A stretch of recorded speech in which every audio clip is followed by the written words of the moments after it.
आम्हाला आई होता आलं नाही.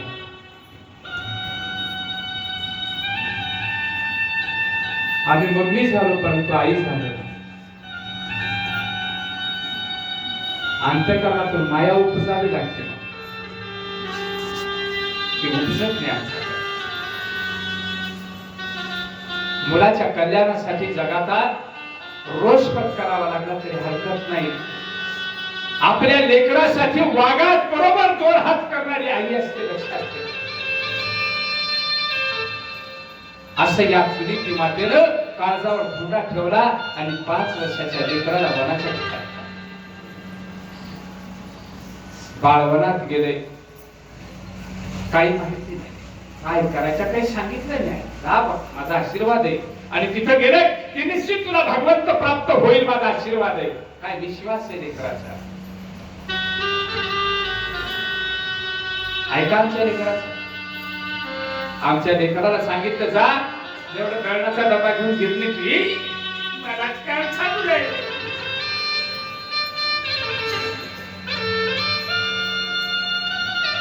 आणि ती कवा झाला? संस्कार घालावे लागतात लेकरावर अगोदर. त्यासाठी अगोदर आपणच संस्कारांना लागावं लागतं.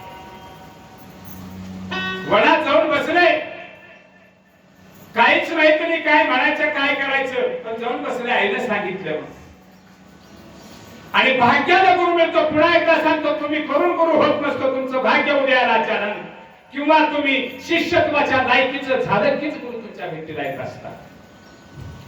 भाग्यानं गुरु त्या ठिकाणी आले. नारायण नारायण. त्या नारदाला पाहिल्याबरोबर ते बालक चटकीला उठलं आणि साष्टांग दंडवत घातलं नारदाच्या पायावर. कोण होते शिकवायला तिकडे? तर उठून साष्टांग दंडवत घातलं. आमच्या लेकराला पण रे पाया पड महाराज. तिने गुरु जाऊ द्या, मोठं गुरु मालक तुमचे पडाकी पाया. त्याला वाकायची सवय नसते, वाकत नाही माणूस. मरत सुद्धा तसंच आणि ताकत म्हणून लोक पुन्हा असं पाय मानावर पाय देऊन वाकवितात. मग मात्र धर्माची फळे. नारदाने उठवलं त्या बाळाला. बाळा कोण आहेस? का बसलाय शीतळ? भगवंताच्या प्राप्तीसाठी कोण सांगितलं तुला इथं देव मिळतो म्हणून? माझ्या आईने सांगितलं. अरे नारदाने बघितलं त्या बालकाकडे, हा देवाच्या प्राप्तीसाठी बसलाय. परंतु खरंच हा निश्चय पक्का आहे का बघा म्हणलं. अरे इथं वाघ आहे, सिंह आहे, पाऊस येईल, ऊन लागेल, वारा लागेल. वारा लागू द्या, ऊन लागू द्या, वाघानं खाऊ द्या, काही जरी झालं तर मला माहितीये माझ्या आईने सांगितलंय इथं तुला देव भेटेल म्हणजे भेटेल.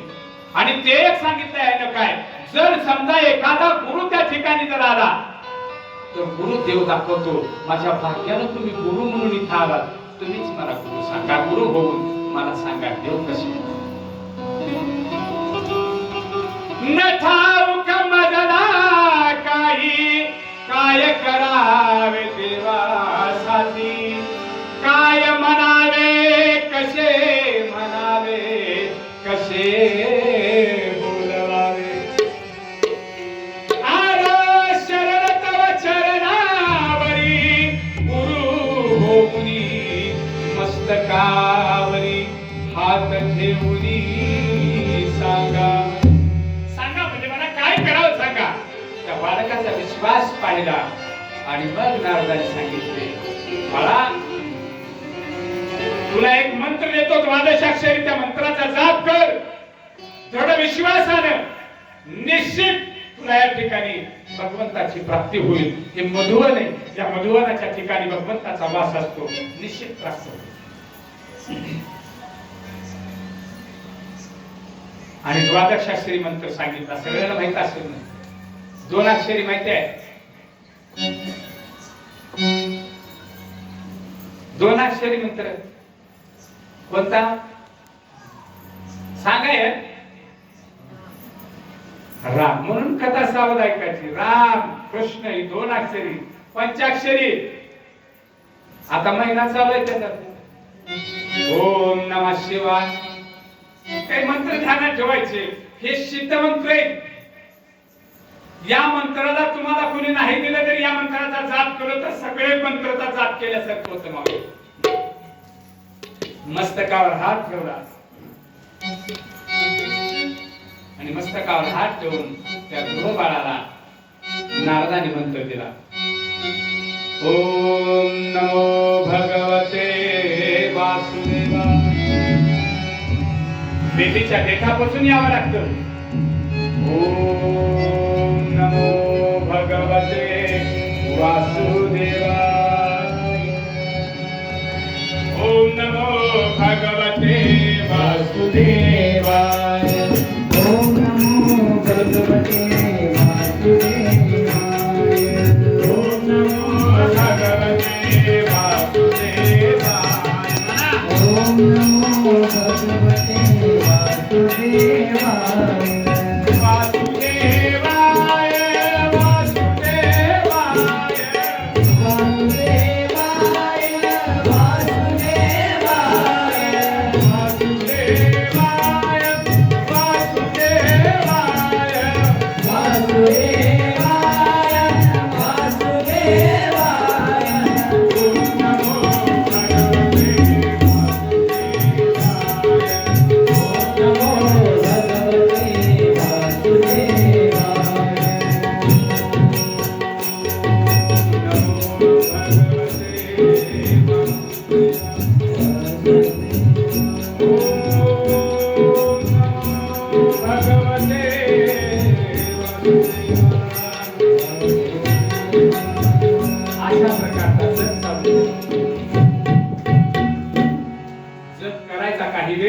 त्याच्यानंतर उठून फळं खायचे, पाणी प्यायचं, अशा प्रकार करू लागला. काही दिवस गेले. काही दिवसानं फळं खायचे बंद केले. 1 महिन्यानंतर फक्त पाणी पिऊन त्याचं करू लागला. त्याच्यानंतर पानं खाऊ लागला. पानं आणि पाणी. 2 महिन्याच्या नंतर पानं बंद झाले. काही नाही, फक्त पाणीच प्यायचं आणि जाप करत बसायचं. 3 महिन्याचा कालावधी निघून गेला. मग पाणीही प्यायचं बंद केलं. निराहार राहून त्या भगवंताचं सतत नाम संकीर्तन करू लागला. नाम चिंतन करू लागला. नाव करू लागला. अघोर काळ करू लागला. 5 महिन्याचा कालावधी निघून गेला. 6व्या महिन्यात ते बालक उभा टाकलं अंगठ्यावर आणि अंगठ्यावर उभं टाकून त्या बालकानं आपला श्वास रोखला. श्वास सुद्धा बंद केला आणि फक्त नाव बुद्धीच्या. त्या बालकानं श्वास कोंडल्याबरोबर त्रिभुवनाचा श्वास कोंडला गेला आणि ही धरणी डळमळीत होऊ लागली. स्वर्गादी पाताळादी सगळं हवेत आपलं डळमळू लागलं. देव सगळे घाबरले आणि मग भगवंताने अंतर्चक्षुने ओळखलं. कुणीतरी अघोर करते. परमात्म्याने पाहिलं तर एक बालक तपाला बसले. लक्ष्मी माता पाय दाबू लागले आणि त्या अवस्थेत पाहिल्याबरोबर भगवंत चटकन पाय जवळ घेतात. निघतात. लक्ष्मी विचारते, बाबूचे ते विचारते, तेव्हा कुठं निघाला? भक्ताच्या. याला म्हणावं मोठं. देवाच्या भेटीला तुम्ही जाण्याचा अर्थ नाही. देव तुमच्या भेटीला यावा असं कर्म करा. पुंडलिकाने केल्यासारखं देव त्याच्या भेटीसाठी तळमळत उभा आहे. आम्ही तुळशी घेऊन वाटणं पुढे खात लोकांना सगळ्याच्या पंक्ती चालवायच्या. काय त्याला वाढीला जातात.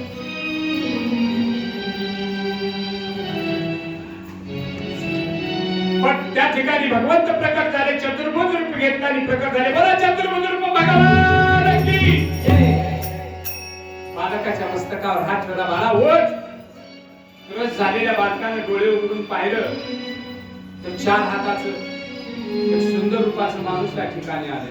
ते बालक विचारते, कोण आहेस तू? देवाने सांगितलं, अरे त्याच्या प्राप्तीसाठी इथं घोर तप करतोय, तोच मी आहे असं म्हटल्याबरोबर त्या बालकानं भगवंताच्या चरणावर साष्टांग दंडवत घातला. भगवंताने त्या बालकाला उठवलं आणि मग त्या रूपाकडे पाहिलं. काय रूप! ते रूप पाहून त्या लेकराच्या डोळ्यातून पाणी येऊ लागलं आणि ओठ हालू लागले. लक्षात ठेवा, प्रत्येकाची अवस्था अशी होते. ज्यांना अंतःकरणातून पंढरपूरला गेले पहिल्यांदा वारी करून जावं आणि मग त्या वारीत फिरून फिरून फिरून पांडुरंगाच्या मूर्तीच्या समोर गेलो. पहिल्यांदा त्या मूर्तीला पाहिलं, त्या अंगावर शहारे येतात, केस असे उभे टाकतात अंगावरचे आणि डोळ्यातून पाणी येतं आणि वट असे थर करतात. आपले सुद्धा करतात. कवा करतात? लय दिवसानं मालक भेटावं, बाहेर गावाला गेलेली, लय दिवसानं लेकरू यावं परदेशातून. होतं का नाही? डोळ्यातून पाणी येतं, वट हातात. अशी अवस्था झाली की समजावं तुमच्या अंतःकरणाच्या ठिकाणी, हृदयाच्या ठिकाणी भक्ती निर्माण झाल्या, प्रेम निर्माण झालं. आंखों से पानी बहे वाणी भी कुछ ना कहे, ऐसा जब से तुझको हो गया, समझो रब से प्यार हो गया। ऐसा जब से तुझको हो गया, समझो रब से प्यार हो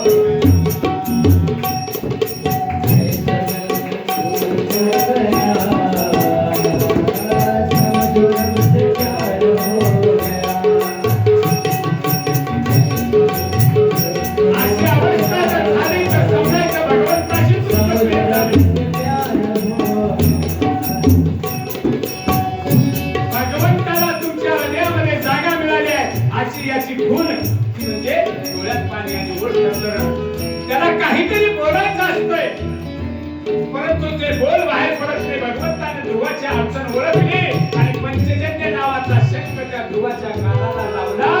गालाला लावल्या बरोबर ते 5-5.5 वर्षाचं बालक एका विद्वानासारखं, पंडितासारखं भगवंताची स्तुती करू लागले. तुम्ही हात जोडले आणि हात जोडून भगवंताला ते बालक, हे अनादि अनंता पुराण पुरुष शिराती निवासा नारायणा, आरोही तव चरणा शरणा. भाग्य माझे उदयार दर्शन आज तुझी झाले, काय गुण वर्णू तुझे अनंता, शिवा माझी कोकणीयता. जिथे शेषही थकला गुणवर्णिता, मी पावन काय वर्णू गुण तुझे, सुजना भगवंताच्या डोळ्यामध्ये पाणी आलं. काय सुंदर स्तुती करते हे बालक. भगवंताने विचार केला, लेकरू कशासाठी तपाला बसते, आणि भगवंताने आशीर्वाद दिला, जा ध्रुवा तुझ्या मनाची इच्छा पूर्ण होईल. अशा प्रकारचा आशीर्वाद दिला आणि ध्रुवा भगवंताची प्राप्ती करून निघाला. इकडं नारद उत्तानपाद राजाकडे गेले. उत्तानपाद राजाला म्हणजे तुला लाज वाटते का नाही? पाच वर्षाच्या लेकराला वनात घाललास. स्त्रीलंपता बायकोचं ऐकून एक लेकरू म्हणजे बालक म्हणजे भगवंताचं स्वरूप असतं, त्याला खाईत संकटात सोडलास बायकोला घेऊन. अशा प्रकारे निर्वसना केली. अरे गाढवा, तू इथंच बायकोच्या पदराखाली वासनेत लिप्त होऊन पडलास, पण तुझ्या मुलाला तिकडे भगवंताची प्राप्ती केली. पुत्र व्हावायसा गुंडा, जो लावी त्रैलोकी झेंडा. अशा प्रकारचा पुत्र व्हावा. पण आजकाल असं नाही. आजकाल कसं आहे? पुत्र व्हावायसा गुंडा, मायबापाच्या गळ्यात बांधून धोंडा, हेरीत टाकून लावील पोलीस चौकी बरी झेंडा. ऐकली आणि अशा उत्तानपाद राजाला फजिती झाल्यानंतर आपल्या मुलाला आणण्यासाठी हत्तीवर अंबारी ठेवली आणि वाजत गाजत घेऊन आल्या आल्या त्या लेकरानं काय करा असेल, मला आता देव प्राप्त झालाय, येताना 2 गोटे घेतला हातात, घेतला असेल का? कुठे माझी सावतर माय, आजकालची अवलाद असती तर हीच की अगं ये आहे काय म्हणणं असतं, अगं ये आहे मला लय हाकालून देते.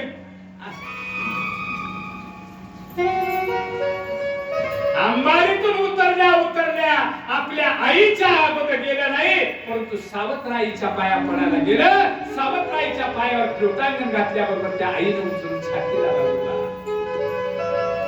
एवढी फजिती करून तुला अपमानित करून तू माझ्या पाया पडलास. अगं आई तू माझी गुरु झालीस, तुझ्यामुळे तर मला देवाची कित्येक वर्ष त्या राज्य केलं. यक्षाने मुत्तमाला मारलं, यक्षानं हा मारला, म्हणून मग लय मारू लागले. तर ब्रह्मदेवाने सांगितलं याच्यासाठी तुझा जन्म नाही ध्रुवा, तुला जे स्थान मिळवायचे त्याच्यासाठी तू काय तपश्चर्या कर. पुन्हा ध्रुव बाळ तपाला गेलं, तप केलं, भगवंताकडून वरदान मागून घेतलं. अशा ठिकाणावर मला बसवली तिथून मला कोणी उतरणार नाही. भगवंताने पुन्हा आशीर्वाद दिला, तुला असं स्थान देतो की जिथून कोणीच उतरू शकणार नाही. म्हणून ध्रुव तारा म्हणून जगाच्या ठिकाणी आकाशात जागा जी पहाटे उठत्या सडा रांगोळ्या करायला त्यांना ध्रुव तारा दिसतो. आणि जी जरा उशिरा उठत्यात 6-7च्या नंतर ना, त्यांचा ध्रुव तारा बाजूला डाळ गळालेला खरकटा.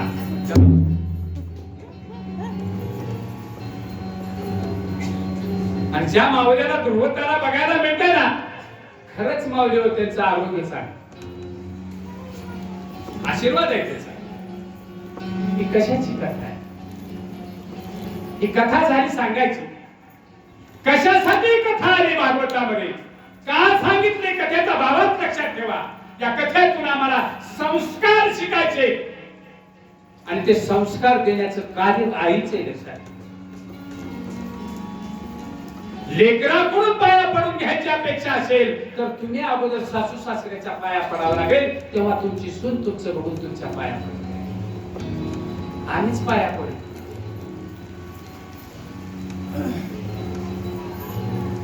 आम्हीच आमच्या लेकराला संस्कार देत नाही. काय नवलय अहो, आमच्या लेकराला मामा नीट माहित नाही, आजोबा माहित नाही, पंजोबा माहित नाही. आमचं एकच काम झालं, लेकरा शिक मोठं हो. आमच्याकडे बरेच येतात, महाराज का करावं, 2 एकर इकडं त्याला डॉक्टर केलं, त्यानं तिकडच पांढरी पाल करून घेऊन नवऱ्याला चोरून पैसे घेतो आपण. शिक मोठा हो, चांगला आभार करून घेऊ नकोस. ते तिकडच राहतं, खातं पितं शिकतं, एक पांढरी पाल बघतं तिच्या संग मी लग्न केले आई म्हणतं, इकडं काही येत नाही, तिलाच घेऊन राहतं. काय अर्थ आहे तुम्ही डॉक्टर करणार? नवल वाटतं मला, एवढे त्रास सहन करून तुम्ही डॉक्टर तयार करायचा तुमच्या घरात, आणि तुम्ही बिमार पडल्यावर दुसऱ्या डॉक्टरच्या हातात तुमचा हात. काय कमी आहे तुमची? कारण का आम्हीही डॉक्टर करत असताना इमानदारीने केल्याने आमची अपेक्षा होती तू मोठा हो, शिक, डॉक्टर बन, भरपूर पैसे कमव, गाडीत आम्हाला नेहमी कुठंच मारत आमची गाठ. अपेक्षा ठेवून जर आम्ही अशा प्रकारचं कार्य करत असेल तर निश्चित असतं. मी म्हणत नाही लेकराला शिकवू नका, अशातला भाग नाही. शिक्षण काळाची गरज आहे, शिकवा. परंतु तुम्ही शिकवत असताना त्या लेकराला सांगा की तुझं गाव इथं आहे, तू गावाचं देणं लागतोय, समाजाचं देणं लागतोय. हा आजा आहे, हा मामा आहे, हा काका आहे, हा परिसर आहे, हे त्या लेकराला सांगा. या देशाचं देणं लागतोय आणि हेच सांगत नाही. आमच्या म्हातारपणाचा आधार म्हणून त्याच्याकडे बघतो. ती म्हणते ही म्हातारी उरावर घेऊन काढतो. अगोदरच एक बाया उरावर बसलेली आहे, तिचंच वधू मनात गेला, हे अजून म्हातारे काय. म्हणून संस्कार द्या माऊली हो. मला सांगा, एक डॉक्टर एका वेळेला किती लोकांचे जीव वाचवू शकेल? एक 10-20 लोक, 100 लोक. तुम्ही निर्माण केलेला इंजिनियर किती लोकांना एकाच बरबाद देऊ शकेल? 100 लोकांना. हे झाला मी काय म्हणतो, असा इंजिनियर डॉक्टर बनवण्यापेक्षा एखादा भगवत भक्त निर्माण करा. एका ठिकाणी बसून हजारो लोकांना एकदाच मोक्ष मिळवून देतो. हजारो लोकांचा उद्धार करण्याची ताकद भक्तामध्ये आहे. कुणाला वाटले माझं लेकरू भक्त व्हावं, कुणाला वाटले वारकरी व्हावं, का करायचं बाबा, काळकुटीत बसायच्या का असते त्या काळकुटीत. असं मायबाप म्हणतात कवा कळतंय, मग मात्र काळात मजा असते. कारण घरी टाळ वाजतात मग हा मला इकडे. ही संस्काराची कथा आहे. म्हणून लेकरा बाळांना आता संस्कार द्या. काय परमेश्वर असतो, काय नम्रता असते, कसा नमस्कार करावा लागतो, काका मामा करून कसं बोलावं लागतं, आतापासून लेकराला द्या. म्हणून कथा कीर्तनाला यावरून लोकांना म्हणतात एखादा दिवस शाळेतल्या लेकरासाठी ठेवा, हे चरित्र त्यांना सांगू. गॅदरिंगच्या कार्यक्रमात आमच्या बाया आजकाल निघाल्या का, गॅदरिंग काय गॅदरिंग, नवऱ्याला भांडून मी 3-4 वर्षाची पूर्वी नवऱ्याला भांडून साड्या आणायला होत्या. 9 साड्या रेडीमेड मिळालेल्या आणि घुंगरू बांधून नाच शिकवत्या. त्यांनी कॅशेट घालून त्या लेकराबरोबर सांगा आणि सांगा कशी दिसते. बाई तू चांगली दिसलीस म्हणून फसलं ती. आज कशाला त्या लेकराच्या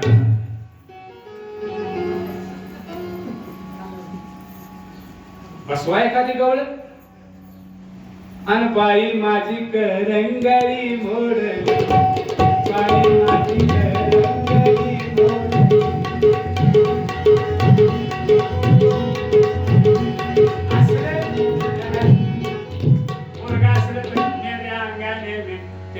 माय माझे पोरग कसं नाचते,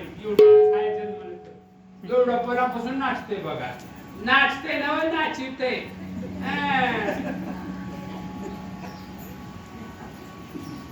म्हणून संस्कार द्यायची गरज आहे. कथा कीर्तनाची गरज कशासाठी, मी अगोदर म्हणत असतो लय ऐकल्या कथा.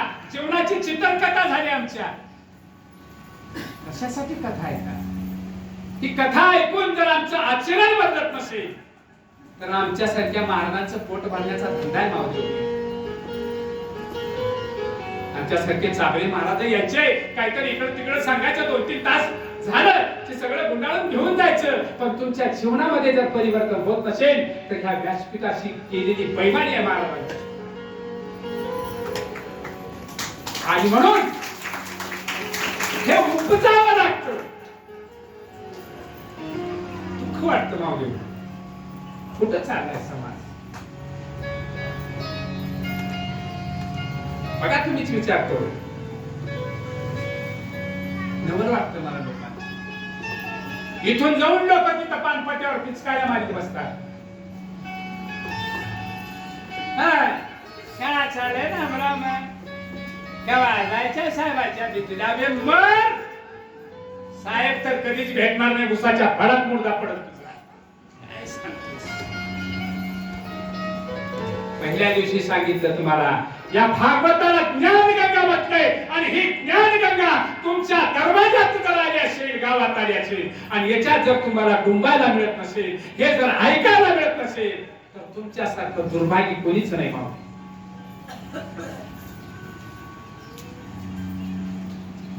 म्हणून आपल्या लेकरावर संस्कार द्या. संस्काराची कथा या ठिकाणी राजा परीक्षितीला शिकवले. हेच आपल्याला जाणून घ्यायचंय. थोडस नामसंकीर्तन करू. सगळ्यांनी नामसंकीर्तन काढा. आळस करून टाका.